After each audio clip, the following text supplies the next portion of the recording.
ग्वालियर में 29 और 30 अगस्त को आयोजित हो रहा है 2 दिवसीय रीजनल टूरिज्म कॉन्क्लेव, जिसमें शामिल होंगे मुख्यमंत्री डॉक्टर मोहन यादव, केंद्रीय मंत्री ज्योतिरादित्य सिंधिया और विधानसभा अध्यक्ष नरेंद्र सिंह तोमर।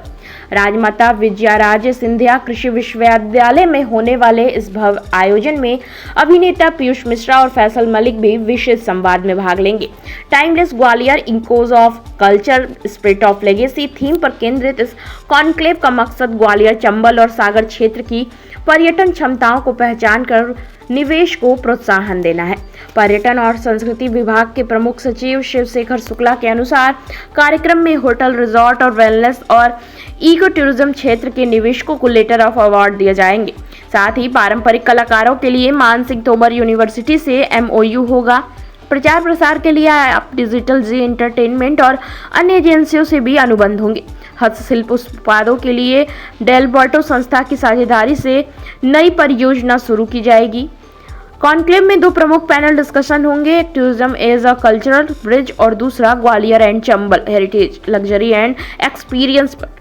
सांस्कृतिक संध्या में प्रस्तुत होगी मध्य प्रदेश की जीवंत लोक कलाएं, जो दर्शकों को प्रदेश की समृद्ध संस्कृति विरासत से रूबरू कराएंगी। छोटे से मध्य प्रदेश के पर्यटन और संस्कृति की असीम संभावनाओं को विश्व पटल पर अंकित करने के लिए मध्य प्रदेश पर्यटन और संस्कृति विभाग, मध्य प्रदेश सरकार के अन्य विभाग लगातार प्रयत्नशील रहे हैं और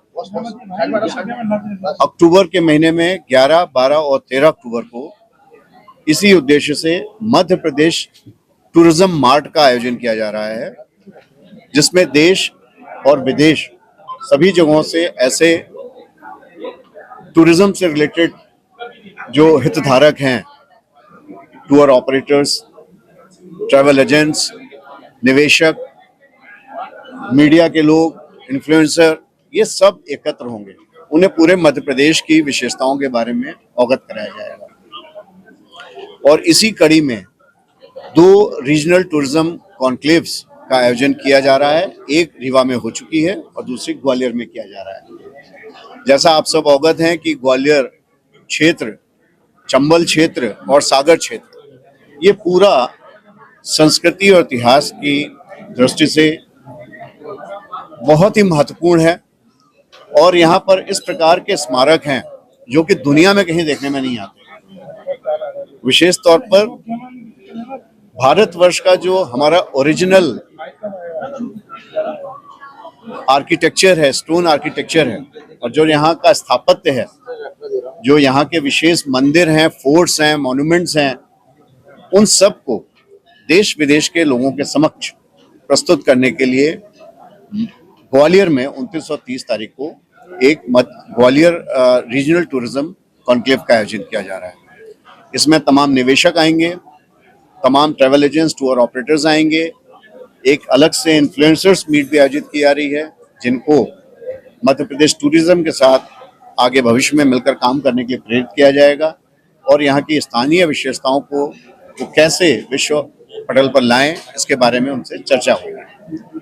परसों के दिन माननीय मुख्यमंत्री जी, माननीय केंद्रीय मंत्री जी, माननीय विधानसभा अध्यक्ष जी, माननीय सभी मंत्रीगण इस संभाग के और सभी जनप्रतिनिधिगण, उनके समक्ष एक विशेष सत्र का आयोजन होगा और वहां पर सभी लोग एक साथ जुटेंगे।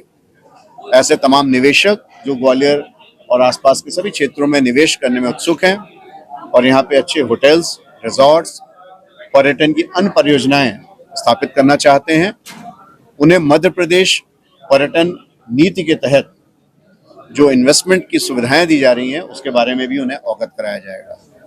कुल मिलाकर के पिछले 2-3-4 वर्षों से जो कार्रवाई चल रही है, उसे आगे बढ़ाने के लिए इस रीजनल टूरिज्म कॉन्क्लेव का आयोजन किया जा रहा है और हमें पूरी उम्मीद है कि इससे देश विदेश में ग्वालियर की विशेषताएं, यहाँ की संस्कृति, यहाँ की इतिहास, यहाँ के नेशनल पार्क्स, यहाँ की वाइल्ड लाइफ, इन सब के बारे में बहुत अच्छे तरीके से हम जानकारी दे पाएंगे। एक बात और, इसमें जो लोग भागीदारी करने आ रहे हैं पूरे देश से, उनको इस कॉन्फ्रेंस के बाद में विभिन्न प्रकार के अलग अलग स्थानों पे दिखाने के लिए भी लिया जाया जा रहा है वो 2 दिन यहाँ रहेंगे, घूमेंगे, देखेंगे और स्वयं अनुभव करेंगे कि कितना समृद्ध यहाँ की संस्कृति है। उसका पूरा जायजा लेंगे और वो हमारे सहयोगी बनेंगे कि इस क्षेत्र में पर्यटन की असीम संभावनाओं के द्वार खुलें और यहाँ का पर्यटन विश्व स्तरीय पर्यटन स्थल के रूप में विकसित हो सके। सर, निवेश का लक्ष्य कितना रखा गया है? लक्ष्य नहीं होता निवेश में। निवेश में तो ये होता है कि हम अपनी बात बताएं और उनकी बात को सुने। निवेश की जो नीति होती है वो ऐसी बनाई है कि कोई भी निवेशक आए तो वो यहाँ पर स्वागत उसका हो, उसे कोई परेशानी नहीं हो निवेश करने में, सारी अनुमतियां, एनओसीज इत्यादि उन्हें अच्छे से मिले। साथ ही यदि कोई निवेश करता है तो हमारी पॉलिसी में जिस प्रकार की वित्तीय सहायता के प्रावधान किए गए हैं वो भी उन्हें बिना किसी परेशानी के मिले।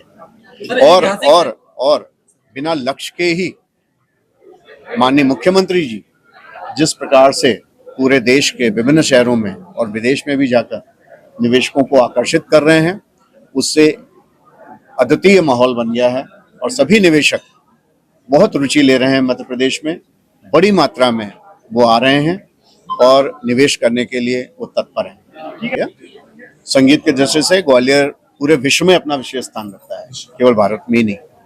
और यहाँ के ध्रुपद और सभी जो यहाँ की गायकी के अंदाज हैं वो पूरे विश्व में सराहे जाते हैं। और तानसेन जी और इस क्षेत्र में जितने भी बड़े नाम इस क्षेत्र में हुए, बैजू बावरा जी, सभी लोगों के बारे में पूरे विश्व के संगीतज्ञ बहुत रुचि लेते हैं। इसी दृष्टि से मानसिंह तोमर यूनिवर्सिटी यहाँ पे एस्टैब्लिश की गई है और अब समय आ गया है कि उस यूनिवर्सिटी को जैसा स्वरूप होना चाहिए उस स्वरूप में लाया जाए। तो प्रथम चरण में वहाँ का जो अधोसंरचना है, परसों के कार्यक्रम में उस यूनिवर्सिटी का पूरा कैंपस डेवलप करने के लिए बहुत बड़ा प्रोजेक्ट राज्य सरकार ने स्वीकृत किया है। उसका भी भूमि पूजन और शुभारंभ माननीय मुख्यमंत्री जी और अन्य मंत्रीगणों की उपस्थिति में किया जाएगा। द्वितीय चरण में इसमें जो भी फैकल्टी और स्टाफ उसकी आवश्यकता होगी उस पर राज्य शासन स्तर पर कार्रवाई चल रही है। पर्याप्त स्टाफ और फैकल्टी यहाँ पे लाई जाएगी ताकि हमारे जितने महाविद्यालय और अन्य लोग जो जुड़े हैं यूनिवर्सिटी से उनमें सही और माकूल व्यवस्था हो सके और इन सभी चीज़ों को समुचित जो बढ़ावा और प्रोत्साहन मिलना चाहिए वो मिल सके। बिल्कुल इस दिशा में बहुत तेजी के साथ काम हो रहा है। ठीक है सर, ऐतिहासिक पर्यटन स्थल जो बाकी अन्य खबरों के लिए देखते रहिए शेष खबर।